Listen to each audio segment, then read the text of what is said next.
Welcome to Health by Design. I am your host, Shauna D. Ramos. This segment is about healing through art and the need for wellness after recovering from COVID-19 and the power of healing through art. Today we will be speaking with our guest, Tony Andre Gaines. How are you, Tony? Doing great. Third generation family of artists. My father, grandfather, my brother, artist, he started painting at 5 years old. And I followed the legacy of art, and both my brother and I went to University of Iowa School of Art, and I got my Bachelor of Fine Arts degree at the University of Iowa in photography and design and sculpture. With that discipline that I've learned, I've worked various jobs as a photographer. So, Tony, I wanted to actually show the viewers your work. Brought to the studio to be seen are hat images. Which I had many shows with throughout the country. The hat images are of African American women who traditionally wear their hats in church. It took me 2 years to do the project. I wanted to capture their personality, their reason for wearing the hats, the attitude. So I had to go to the church services and actually record these images while and during or after the church service was being given. One of my favorite church image that I have up here, hat image that I have up here, is the one called Faith. This one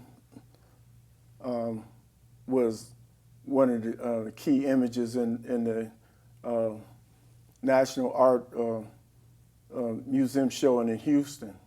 And this image right here, Faith, was probably one of my favorite ones. The lady who's displayed here come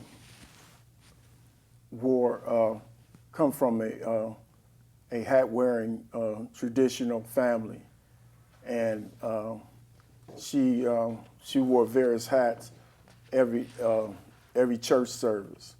And what was unique about shooting this image of the hats at the particular time I shot it was that this was after a church service, and at the church service, people are still in the mindset of church taking place and still with that same mental picture in their head and spiritual picture in their head.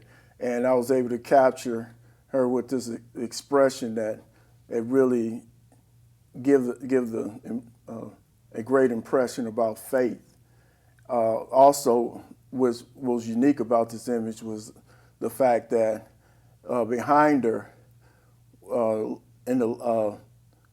behind her head on the wall, there are lights that are showing, and they're given like an arch shape or a elliptical shape. And you see the ellipticals all through the image, with a hat, with the lights behind there. I do her see that. fingernails, I you do know, see that. That's amazing. and you know, you it's almost like light of God is behind her, you know, It looks and like that. It's it beautiful. really it really stands out, and it's just something that was captured during that particular shooting. So I was fortunate to really get that image. Like I said, it took me 2 years to shoot a lot of these images. It didn't just happen just overnight, you know, and it took me a while to see what images really stood out. But this image I called Faith, and I called Faith because of what, you know, what's being shown here, what you see. You know, that's the image that I get when I look at that image. I get that impression. This image was looked upon by the Museum of Art History Houston as one of the pieces that should be displayed, and this was the poster that was made for this particular image, and basically headline for the actual showing with other African American artists for that particular show. So let me ask you a question. I know that that's Faith, but you actually have other photos with specific names. Can you go through the other names of them? Yes, I can. So this image right here, I call Grace, because the image that you see here is that she's like at the beginning of church in the atrium of the church, and she's welcoming you to church. And the doors are open, and it's like welcome to church. And she's, you know, has this expression just to welcome you to go to church and A form of hospitality for the yeah, church. exactly, Come on in. exactly. You know you're welcome. Exactly. Yes, that's amazing. All right. The next one, which was a character image that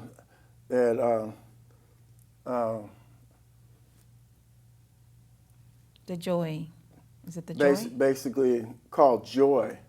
And this image, this lady, she come to church and she keeps her Bible in this plastic, and she's had it for years of her time. She says she had it for over 20 years in this plastic, and she'll never take it out of the plastic.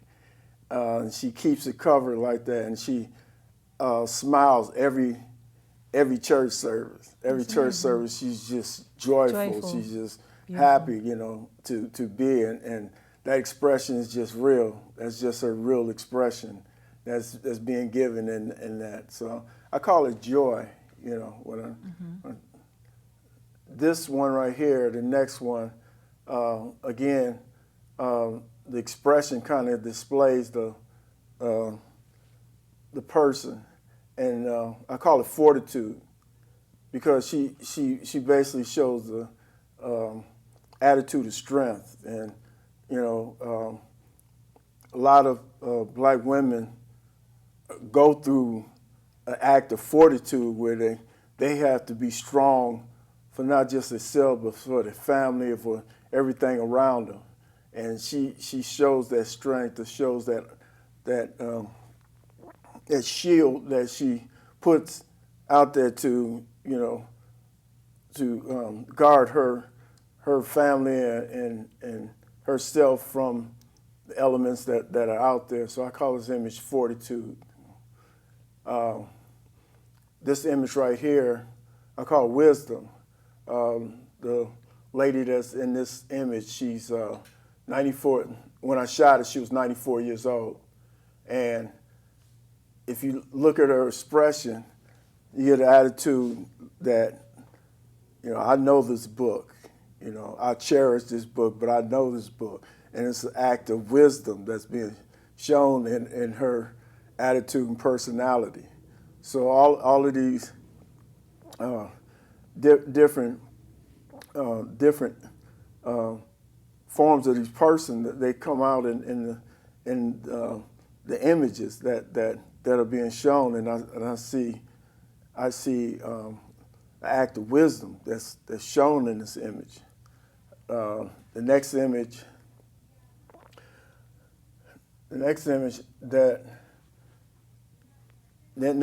that I named was, I call this inner vision, because when she was looking up at the lights or looking up at the ceiling, you can see in the light in her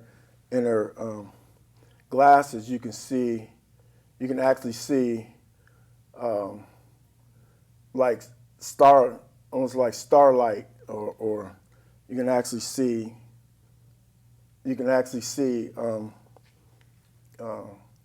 her eyes. Well, the reflection of lights on it almost look like galaxies that are going around in her glasses. That's amazing. That is amazing. So basically what you're saying, that these hat images are about tradition. And if they are, this is the question.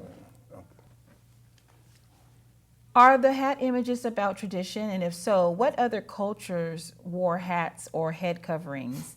And do you think their traditions? What were their traditions? Well, one of the images that I have on display right here is an image of a little Amish girl. And it's a head covering. And Amish women, they wear their head coverings over their head all the time. When there's no time when their head is not covered. I was going to the University of Iowa. In Iowa, they had a group of Amish that lived in nearby the campus. So their travel is very meager, even to go by horseback or things like that. Now this particular group of Amish, they were traveling using Greyhound bus. So I was sitting in the lobby of the bus station, and I look up, this little girl is looking directly at me with this expression. And probably she's never seen anybody black before, so she has this expression and she's looking at me. So I had a camera in my hand, and we're traditionally we're told not to really take pictures of the Amish people, really kind of respect their space. But this face that was looking at me, that was just so powerful that I had to shoot the image. And it's amazing. As soon as I shot the picture, the image, her brother pulled her to the side, but this is the image that came out of. It's beautiful. This ad was sponsored by the Vaccinate All 58 and the MyDon'tSeeya.gov campaign in partnership with WealthyKids.org. Staying educated and up to date on the latest boosters and vaccinations can protect against the worst outcomes of COVID-19. Protecting yourself protects others.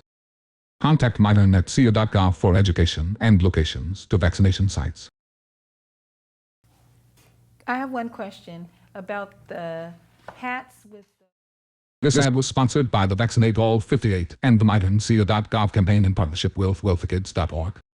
Staying educated and up to date on the latest boosters and vaccinations can protect against the worst outcomes of COVID-19. Protecting yourself protects others. Contact MyDon'tSeeya.gov for education and locations to vaccination sites. A little Amish girl, and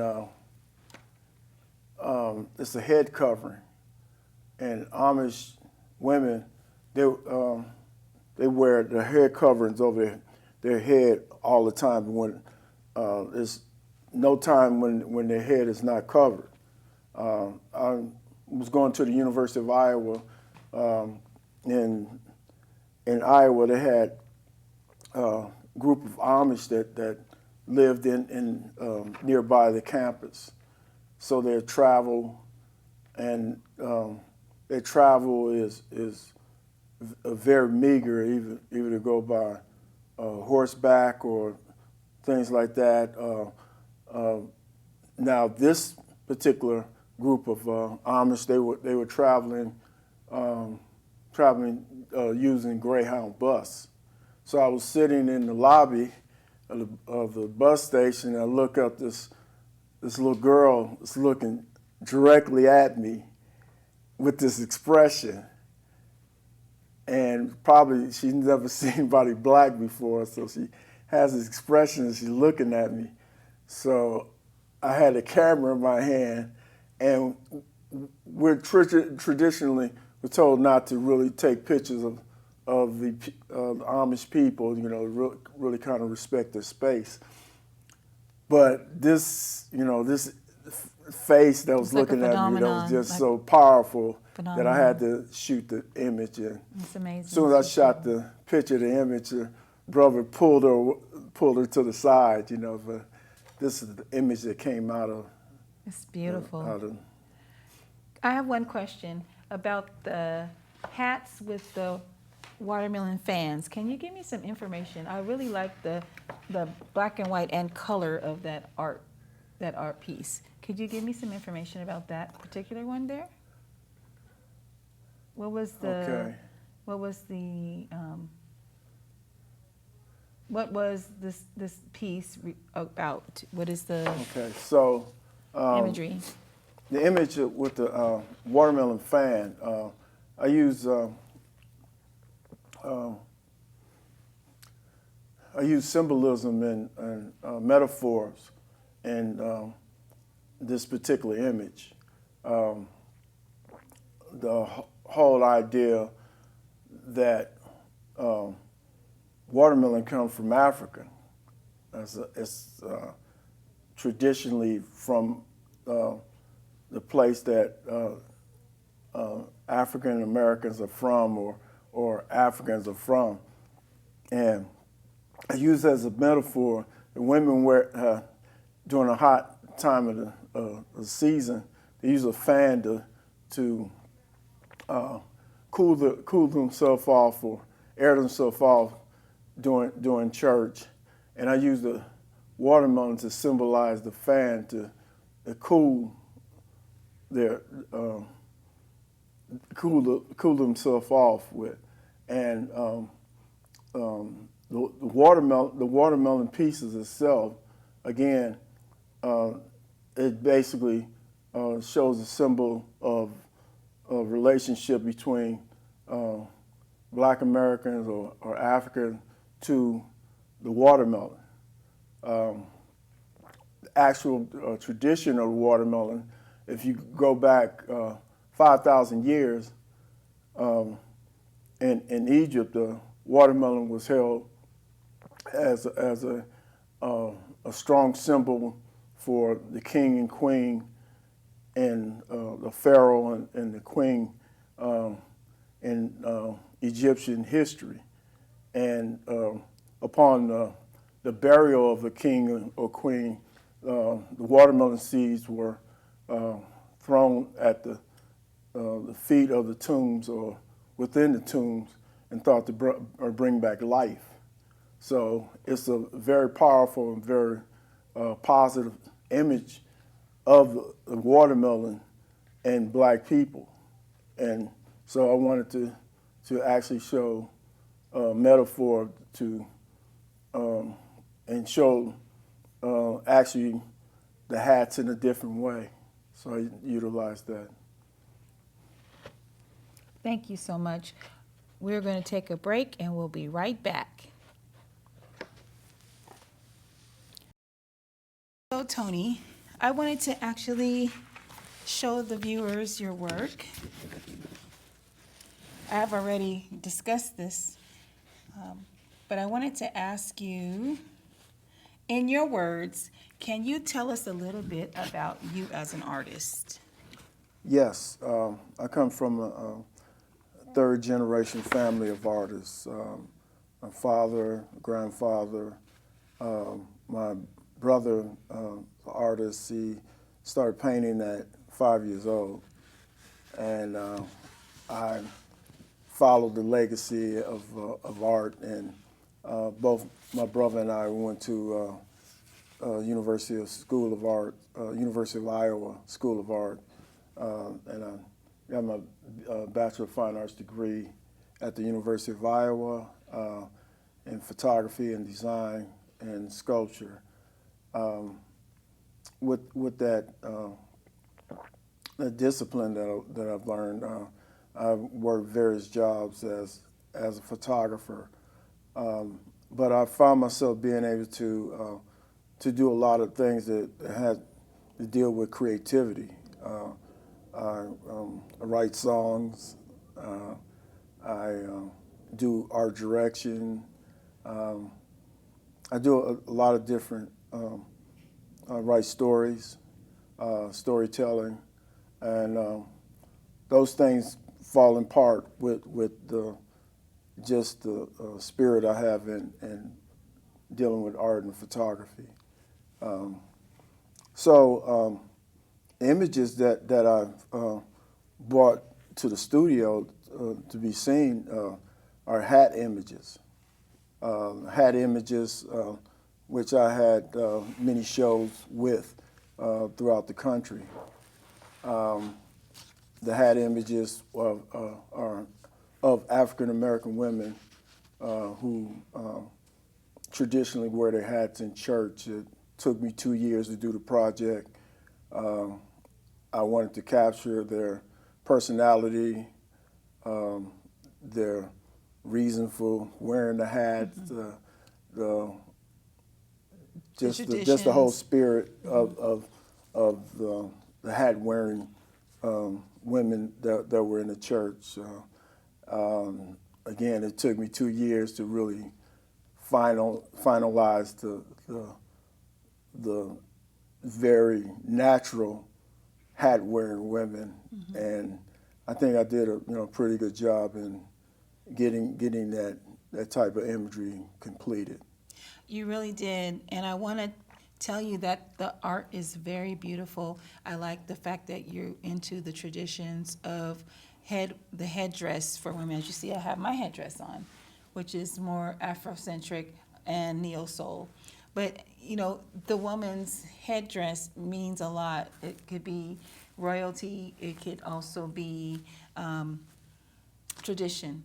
So, it is important to us, especially as African American women. There are other cultures that have their headdress traditions, and it is also. Speaking on that, one of the images I have is of a Amish girl Yes. who has a headdress that covers her head, and they basically bound to always keep their head covered. So there are all types of head garments that are worn over the head, depending on what culture or tradition they come from. Yes. And I also wanted to ask you about art in holistic healing. Since Health by Design is about health and wellness through this segment is art. How do you feel that art can be healing? Well, I think from the person who feel they have no artistic talent to a person who's could be the greatest artist in the world.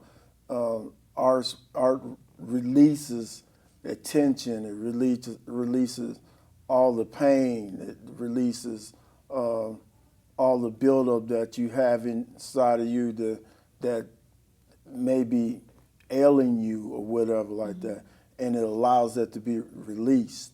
And by completing art, by doing art, no matter what your talent is, it allows all of that toxic feeling or whatever to drain from your body.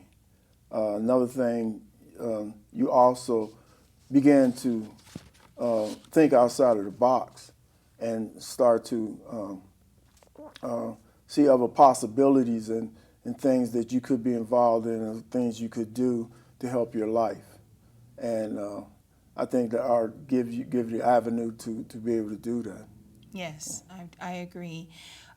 We use a lot of art in mental health as well as physical therapy for those persons that need to be able to, use their hands, motor skills, but also for mental health expression. As working as in mental health, also, we do a lot of art therapy. But I wanted to also talk about the subject since we're talking about health. This is the holistic world view of health, and it's related to the COVID-19 pandemic. Now, COVID made a lot of changes in the world, especially relating to today. Well, can you tell me your thoughts on how it affected art and artists? Well, the pros and cons to what how it affected art and artists. We looked at the movie industry, and all the creative people who worked in the movie industry had to shut down, and it was tough for them to stay creative in that way of writing and different things like that because of lack of being able to actually sit down and associate with each other and try out different things and stuff like that. It helped some artists in the way of a different way of communication, different way of transposing their art through either emails or social media or different types of things like that. A lot of people put a lot of their emphasis in working in social media and working in communicating in that way. You're right. There's a lot of persons that did art classes on YouTube.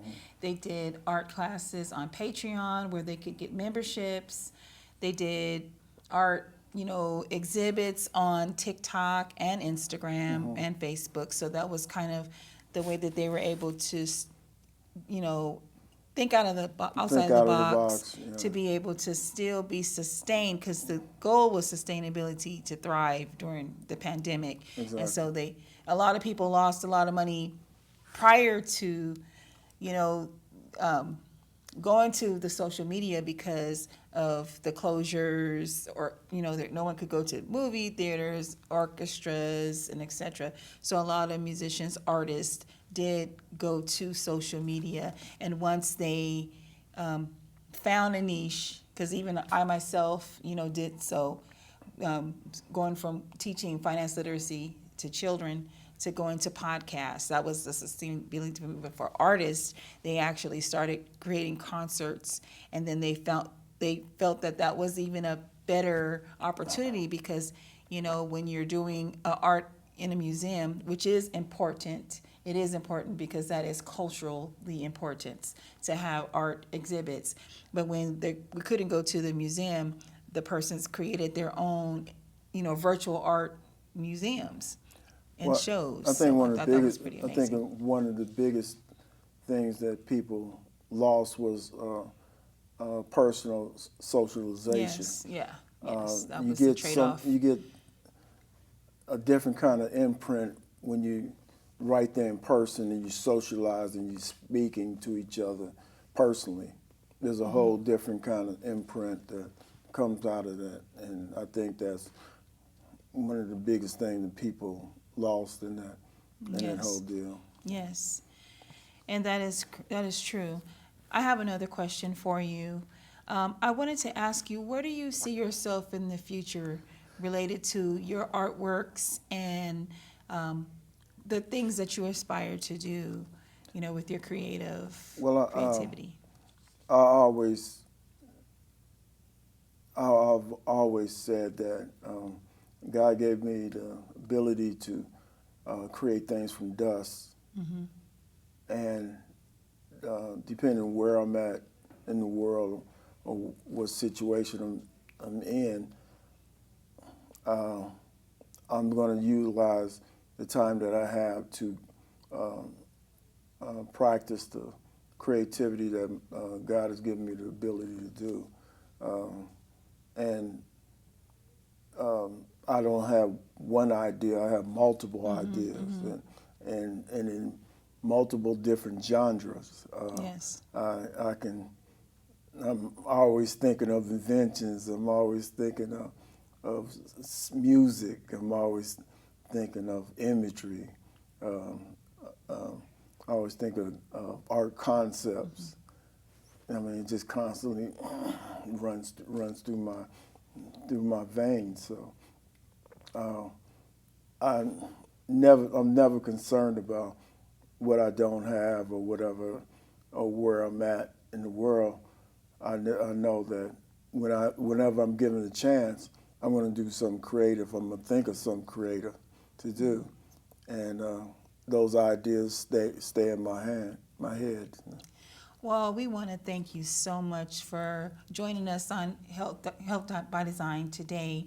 And we wanted to thank our sponsors for this segment.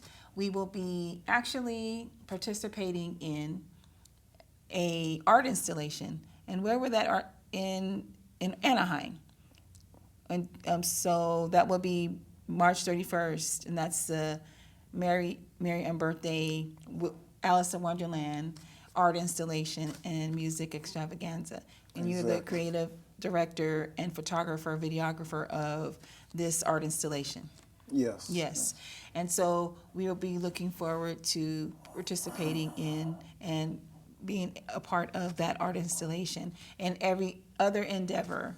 And I want you to stay tuned for the next segment of Health by Design featuring Tony Gaines on his second art installation and art exhibit. What's the next art pieces? Is the watermelon pieces that you're going to be bringing Watermelon in? piece, yes. The next one's watermelon. And so thank you so much and have a nice day.